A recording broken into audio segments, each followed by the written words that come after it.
Şeyx Əbdül, ev almısınız, amma ev, belə bir ifadə var. Biri var evlənmək, biri də var evlənmək. Yəni siz sözün əsl mənasında ev üçün evlənmisiniz və öz tələbənizlə evlənmisiniz. Yox, ev üçün evlənmək söhbəti biraz ikinci məsələdir, amma həqiqətən də artıq evlənməyin də vaxtı idi. Mən də öz seçimimi eləmişdim. Amma hələ örtülü idi, açılmamışdı filan. Tələbənizlə evlənmisiniz? Bəli.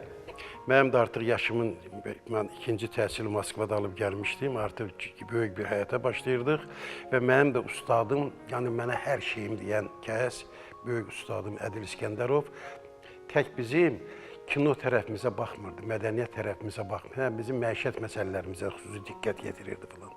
Və Ulu Öndərin Mərkəzi Komitə katib gəlməsi o vaxtı təsadüf elədi ki, və bizdə milli kadrların formalaşması prosesi başladı. Bilirsiniz də, uşaqları seçirdilər, göndərirdilər digər respublikalara, ali məktəblərə filanlara və o cümlədən də gənc kadrlara ilk dəfə Heydər Əliyeviçin xüsusi göstərişinə ev verirdilər Bakıda.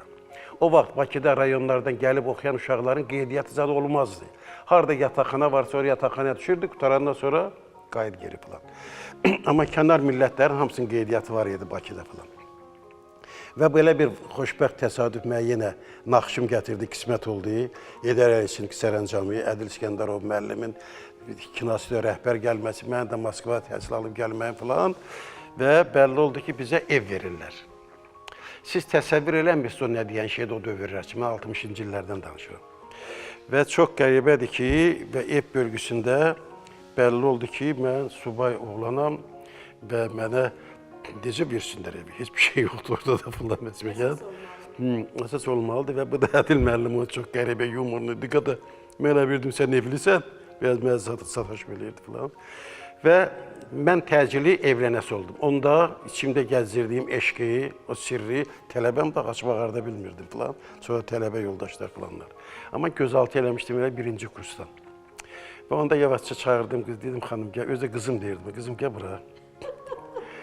Belə filan, pesməkən. İndi mən də peşəkar insanam da, sənət adam, mən onu münasibət hiss eləyirdim, daha doğrusu onun da münasibətim filan. Və çox içimizdə olan bir sirri faş elədik. Və təcili surətdə biz qeydiyyata düşməli olduq. Yəni qızın da cavabı müsbət oldu. Təbii. Onun üçün deyirəm də. Niyə təbii? Heç naz qəmzə? Çünki münasibət hiss olunurdu da filan. Platonik eşq var idi. İndi siz təsəvvür edin, Sovet hökumətinin öz qanunları vardı. Yəni o vaxt qeydiyyata düşmək üçün 6 ay yoxlama vaxtı edir ki, bu 6 ay gözləməlisən, birdən münasibət dəyişər falan. 7 oğlun dəbdə olan vaxtı, küçələrə, meydanlara çıxa bilmirik, millət qaynaşır üstümüzdə. Demək, mənim bütün xeyir işimin, xeyir duasını rəhmətlik Həsən Ağa Turabov eləyib. O mənim xeyir duamı verəndi, mən Kriosin deyirlər falan. Allah ona qəni qədər rəhmət eləsin. Və sonraki həyatımda da çox böyük rollar oynayıb. Həsən Ağa Turabov Ədil müəlliminə tapşırıb, düşdü qabağa. Şahmar Ələkbərov rəhmətlik, Həsən Məmmədov rəhmətlik, Ceyhun Məmmədov rəhmətlik, Elxan Qasımov rəhmətlik. Sonra sağ qalanlardan kim vardı, yadıma sala bilmirəm falan. Və mən sonra kimdi, uşaqlardan gənə 3-4 nəfər vardı. Və biz yığılıb gedmişik, Ənvər Həsənov, sağda Allaha şükür, sağ olanlar da vardı. Gəlmişik qeydiyyat şöbəsinə. 3-cü mikrorayonda Pioner Kinoteatrının yanında bir qeydiyyat şöbəsi vardı. İndi cəmaat bizi görüb tökülü falan, biz niyə gəlmişik, heç kəs başa düşmür. Həsən Ağa getdi içəri falan, birazdan gördük ki, içərdən bir çox belə xanım xatın bir qadın çıxdı, qızıllı falan. Sən demək qeydiyyatının rəhbəriymiş bu. Zaks deyirdilər də o vaxt.